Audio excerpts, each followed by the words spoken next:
President Aquino praised the Department of Social Welfare and Development during the celebration of its 63rd anniversary. The President personally thanked the efforts of the department in answering the call of duty during the experienced calamities in the country. Iyo Gavez will tell us more. President Aquino gave recognition for hard work and dedication to service of the officers and employees of the Department of Social Welfare and Development. The President visited the DSWD Central Office in Quezon City to join the agency's 63rd anniversary. In his message, he looked back at the calamities that hit the country last year, challenging the men and women of the agency. Marami kayong hinarap na trahedya at pasakit pero nananatili kayong tagapagsulong ng pagbangon ng mga kapwa ninyo Pilipino.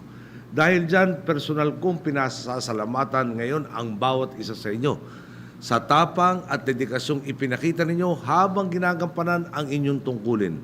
Talaga naman po, sa ngalan ng sambayanan, maraming salamat po sa inyo lahat.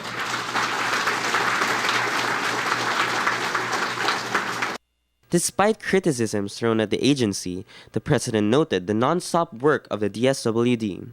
A report reached the President that during the 24-hour Yolanda relief operations, DSWD employees refused to take naps for fear of being taken a picture to be posted in social media and misinterpreted as not doing their job.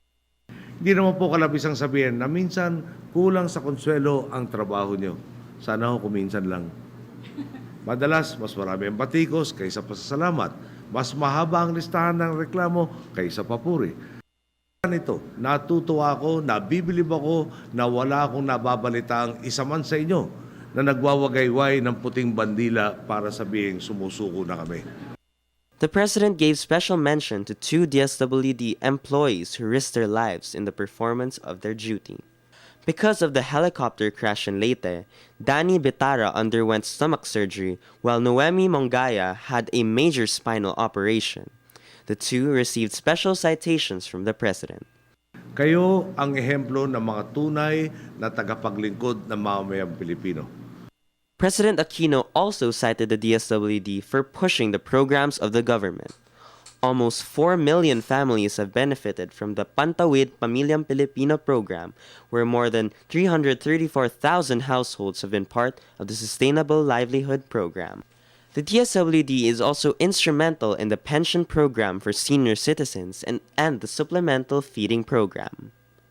Under the Kalahi CIDSS, more than 3,500 projects have been launched for the benefit of 841,000 families.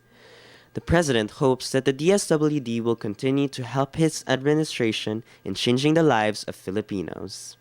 Sa husay ng trabaho ninyo dito, nararamdaman kong magiging mas mabilis, mas pangmatagalan pa ang magagawa nating pagkalinga at pagpapaunlad sa kalagayan ng ating mga kababayan, ang ating pong mga boss, kahit na gaano pa ito kahirap. This is Iyo Galvez for News at 1, Junior Edition.